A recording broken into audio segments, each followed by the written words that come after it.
We're in the office today talking about tight calves. Now, tight calves can cause all sorts of problems and injuries, whether you're a runner, you're involved in running related type of sports, or if you're a weightlifter. It can affect your mobility, which is going to affect your ability to squat properly.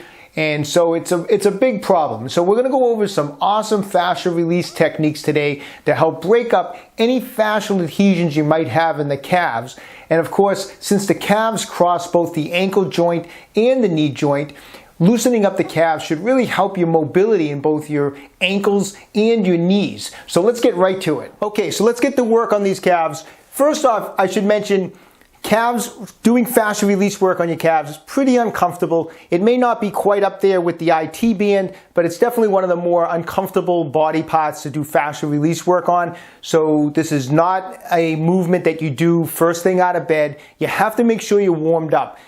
Jump on the treadmill for 10 minutes, do some jumping jacks, even kind of self-massage your calves with your hands for a couple minutes. Anything to get some blood flow going through the calf muscles.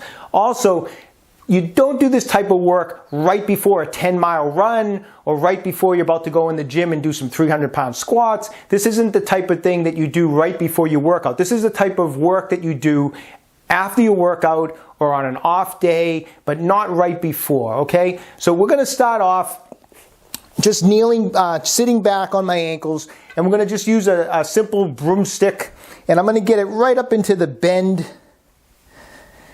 of my knees here, and then I'm just going to sit back on it. And this is pretty comfortable. The broomstick is relatively thin, but we're going to use it almost like a rolling pin, like we'd roll out some pizza dough. And so being Italian, I really love this, and I can relate totally to it. And what we're going to do is I'm going to apply some gentle pressure down on my calves, and as I'm doing that, I'm going to twist the broomstick back. And I'm applying pressure. Now gauge your pressure, but you want to put enough pressure, so you should definitely feel some discomfort back there. And I'm going to roll it all the way back towards my Achilles. And then when you get to your Achilles, then we're going to roll it all the way back again. And I'm applying, like I said, light pressure back and forth like that. Now, I'm wearing shorts, so the broomstick's going to catch on the skin just a little bit, so you might have to keep like kind of adjusting your body weight on it. If you're wearing sweatpants, it actually goes a little smoother. But I'm going to go down again, just rolling it back. You might find when you hit the Achilles area, it actually gets a little more sensitive, but that's okay. Roll out that lower calf, roll out that Achilles area, come all the way back up to the bend of the knees. And then we're going to go down a third time, all the way down to the ankles, and then all the way back up. This actually feels really good by the time you're done with it. It's like it just to get in there and just kind of, roll out that those muscles with the broomstick. It actually feels awesome. Next, we're going to do is just grab a pillow. I'm just going to grab just a regular flat, smooth roller. And the whole purpose is I just want to get my feet up off of the ground. And the reason being, and you'll see in a second when we do this, is I want to be able to point my toes and flex my feet down. I want to be able to move them back and forth just like that. So I'm going to put them up on a roller. Now this next section, you can start off, if you're not used to doing the fascia release work, with something a little easier on the calves, such as a couple tennis balls, a couple lacrosse balls, which are, both of those are very smooth. If you have a little more experience or you want to get deeper into that fascia and really break up the adhesions, you want to try to use something spiky. These are Tai Chi Max balls from OcraMed Health. They're awesome. The spikes are huge. It really digs down into the tissue.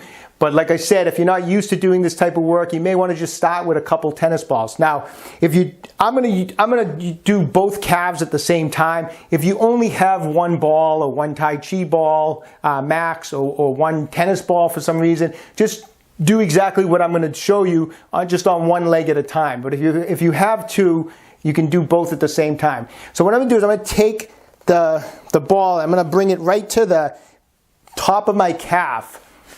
And I'm going to go on both sides.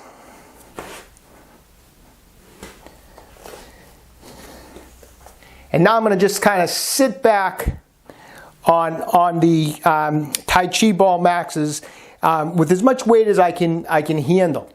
Once I sit back on the balls, I'm going to rock back and forth, like side to side, I should say, just like this, to kind of like get those spiky balls to kind of dig into the fascia, dig into the tissue. And I'm going to go back and forth for a count of 20. So I'm just kind of counting 1, 2, 3, 4, 5. So I'm going to get to a count of 20, at which point I'm going to just come back again. And if you want to take a second, come off the balls just slightly, give yourself a little break, and then lean back on the balls. And then from this position, I'm just going to hold the pressure, and I'm going to use my feet now. I'm going to extend my toes out and flex them back for a count of 20. So 1, 2, 3, 4. So basically what you're doing is I'm trapping the tissue with those spiky balls. When I flex my feet in like this, that elongates those calf muscles.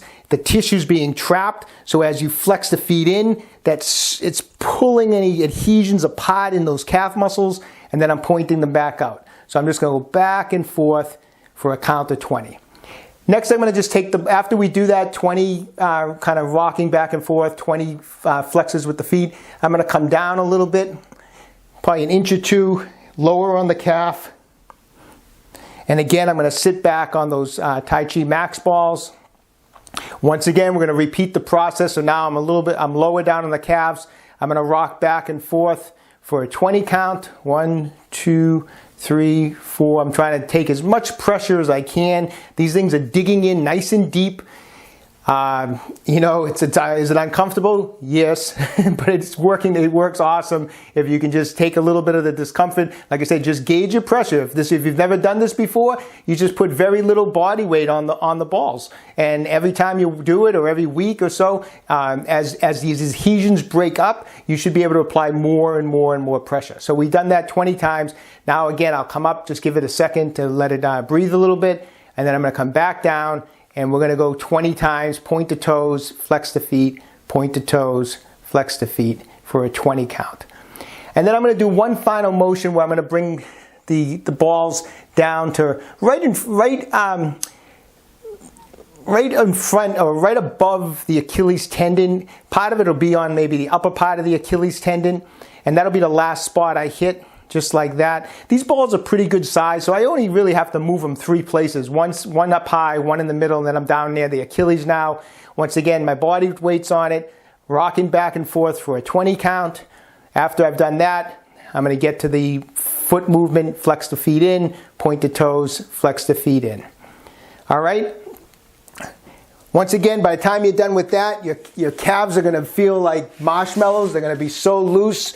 Tons and tons of blood flow in, and then we're going to go to one final movement with it. Once again, if you just have one ball, do one leg at a time. If you have 2 tennis balls, 2 Tai Chi Max balls, do them both together. This time I'm going to get into a squat position, but I'm going to get the ball right on the upper part of the calf. I'm going to trap it in there.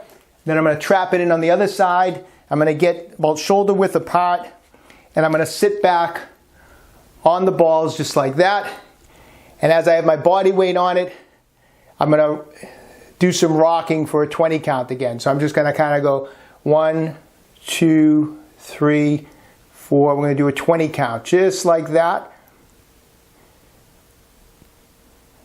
Okay, back and forth for a 20 count. Come up, lower the balls a little bit lower again. Now this time, since they're lower, you're actually going to have to drop into a deeper squat. So this is great. We're working some squat mobility at the same time. So I'm down, I have my buttocks even lower, putting the pressure on those Tai Chi balls. Once again, we're going to rock back and forth for a 20 count. Just like that. And then we're going to hit one last time. Now on this last segment, it depends on your ankle mobility. Now I don't have the greatest ankle mobility from years of kind of taking a lot of low landings in gymnastics. So I'm going to lower the balls one last time. Now at this point you have to get into a really deep squat, which is fine. And I'm going to sit into this position, but and I can get into a deep squat with the balls way down near the Achilles. However, if I want to put more weight on the balls, I actually have to come up a little bit on my toes. My ankles lift off a little bit. Like I said, I don't have the greatest of ankle mobility.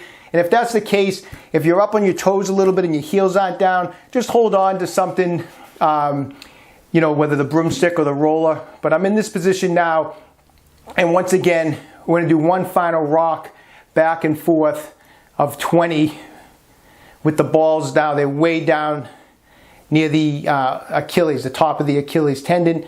And I'm just going to rock it back and forth. Now, the great thing about this, as you're doing it, it's funny, as you're breaking up some adhesions, the blood's flowing, you almost feel like your heels are dropping now, lower and lower and lower towards the ground, because it's loosening up. So, like I said, I don't have the greatest ankle mobility, but I work this a lot because I'm always working to improve my ankle mobility. And so I'm always working on my calf, my adhesions in my calves, which I have quite a bit of. So when you get down to the lowest part, one final thing of 20. So I usually, with the calves on this drill and on the other drill, I'm going about 3 places. I'm going right behind the knee on the upper calf, the mid calf, and then right towards the Achilles, okay? You have 2 balls, you can do them together. If not, you just do one at a time. Just go through it one at a time, okay? So there you go. Give those drills a try. All right, so give those fascia release techniques a try. I know just from filming myself, you know, for the video, I mean, my ankles right now feel so loose. My calves feel like marshmallows. I mean, they really a great way to loosen up tight calves. Work them, try to work it every day. However, it's not unusual to be sore the next day, so you might end up having to do every other day because you don't want to work on it if you've caused some soreness, okay? So, you know, every day if you can. If not, if you go at it hard, you would work it every other day.